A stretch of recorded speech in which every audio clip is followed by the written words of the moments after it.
Oh, hello, this is Tak Chung from Walk with Tak. Welcome to my YouTube channel. If you enjoyed this video, please like, subscribe, and share. And my friend Tammy loves tofu. She particularly enjoys mapo tofu. But she would like to cook tofu herself, and she have never done that before. So she asked me whether I can put together a video to give her all the basic information that is necessary for her to start cooking tofu at home. Tammy told me that she does not want to have a recipe that will give her step-by-step instructions. Rather, she would like to have a template that provides her with a general guideline so she can use it to make modifications and adjustments to create her dish. And this is exactly the goal of my fast cooking system. Template-based cooking is the key attribute of the cooking system. And together with flavor chasing, advanced prepping, stir-frying, the fast cooking system will make home cooking creative and practical.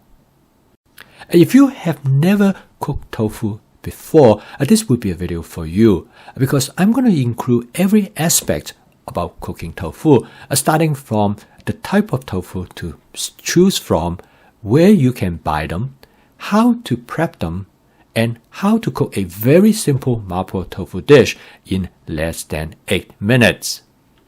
As we all know, variety is the spice of life, and having tofu in your repertoire will make your meal more interesting.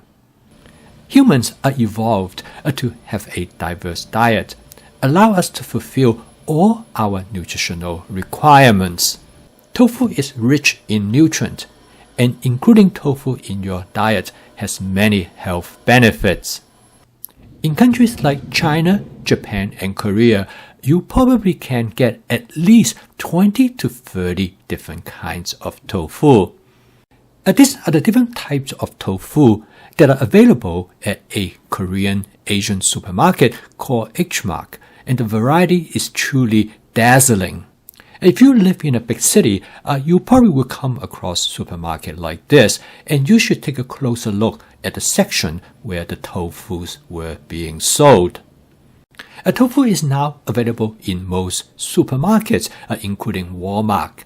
They sell one kind of tofu, which is a firm tofu. This is probably the most versatile tofu, the jack of all trades. You can use this tofu in different situations. You can use it in stir-fry, you can use it in a soup, or you can eat it just raw.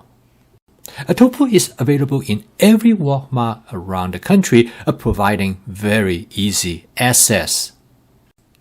They sell two brands of tofu. The first brand is by a company known as House Foods. They sell another brand known as Azumaya. They are both 1 pound in weight and they cost exactly the same, so they are quite interchangeable. Of course, there are minor differences between them, but this difference is not large enough for you to choose one over the others. So I normally get whatever that is available at the store. In some larger stores, you probably will find both of them, but in smaller stores, usually you will only find just one of them. In the part of the country that I live, I mostly find the Azumaya brand. There are many other brands of tofu available. One of the brands which I really like is a brand My Nature's Soil. It is also a firm tofu, but it is only available when you go to an Asian supermarket. There are differences between the brands in both flavor and texture. If you live in a big city and you have access to Asian supermarkets, you can try out different brands to see which one you like better. One thing I really like about tofu is their shelf life. They can store in the refrigerator up to several months. However, after you break open the package, then their shelf life generally is about 1 to 2 weeks. I find that the best size for tofu in stir-fries is about a ½ inch cube. This is the perfect bite size in regards to flavor and texture. It is also small enough to have the surface area to carry the flavor from the dish. At the same time, it is large enough that during stir-frying it will not break apart.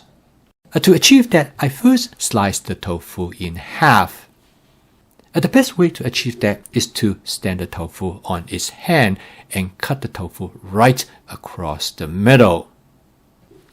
And this turned out to be the most effective way to divide the tofu into 2 even halves. And then I cut the tofu into 4 even strips, each of the strips about ½ inch wide. I next turn the tofu around and cut it crosswise to create tofu cubes about ½ inch in size. This method might not be perfect, but it will allow you to create tofu cubes of more or less even size. I usually cut the tofu in a small cutting board, so I can put the box back over the tofu, and when I turn the cutting board around, I can replace the tofu back into the box. And next, let me show you some of the basic guidelines in cooking a mapo tofu dish. The basic characteristic of a mapo tofu dish is that all the ingredients are cut into very small pieces except the tofu. You can use any ingredients that you want, with or without meat. When meat is being used in this dish, they usually in the form of ground beef or ground pork. So the first step in cooking this dish is to stir fry these ingredients. And to make things simple for this dish, I'm going to use a combination of frozen corn, frozen edamame, and a frozen vegetable mix. Instead of thawing out the frozen vegetable in advance, I'm going to add them directly from the freezer to the wok. Stir-frying them in the wok is a good way to thaw them out because this will protect their texture and prevent them from turning into a mush, which is frequently happened when you thaw out frozen vegetables. I discovered this is probably the best method to retain the texture of the vegetables. A mapo tofu usually cooked as a spicy dish. You can create a spiciness in many different ways. In this case, I'm adding some hot chili pepper flakes. And if you don't like the dish to be spicy, you can skip this. I'm going to add some chopped fresh mushroom to the dish because I have them right there in my advanced prepping. Since the mushroom will cook very rapidly, I'm adding them toward a later stage of the cooking process. This will allow me to preserve the texture and flavor of the mushroom so that I can actually taste them in the dish. And by now, the dish is almost done after a few quick mixing. And next, I'm going to season the dish with a little bit of my basic seasoning mix. This seasoning mix is designed to enhance the natural flavor of the ingredients, particularly the mushrooms. Next, I'm going to add some garlic pepper. At this point, I am doing my flavor chasing, basically experimenting with the flavor in this dish to create a complex flavor. And the final step is to add the tofu to the dish. The tofu is already cooked, so you don't need to cook it that much. All you have to do is warm it up to the serving temperature. I'm going to stir the tofu minimally, also with great care, because I do not want to break them up. Now I am doing the final step of my flavor chasing. Use a combination of different sauces. This includes oyster sauce, hoisin sauce, as well as with a dark soy sauce. And of course, you can season it any way that you would like. Again, I want to emphasize this is not a recipe, it is a template. It is for you to make modifications. My son loves this mapo tofu dish. For a simple reason is because he loves edamame. Now this is also where flavor chasing really plays an important role, because the food ingredients play a significant role to the flavor and texture of the dish. This is a unique mapo tofu dish because I have never seen mapo tofu dish cooked like this with a combination of edamame and sweet corn. Again, this is a template and you can substitute these ingredients with other ingredients that you prefer and enjoy.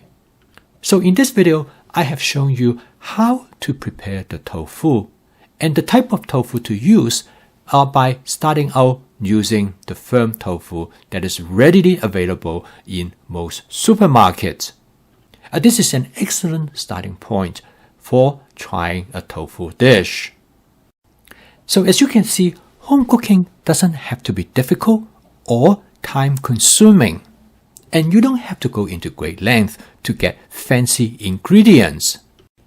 In this case, the frozen vegetable brings both convenience as well as nutritional value to the dish, whereas the fresh mushroom help to bring the dish alive. And by using this as a template, you have a lot of room to make modifications and adjustments to fit your personal preference. So here is this video in answer to Tammy's request, and I hope that you find it useful as well.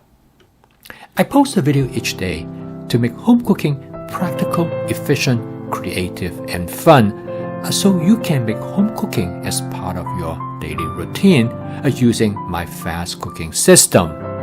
If you'd like to learn more about this cooking system, please subscribe to my YouTube channel.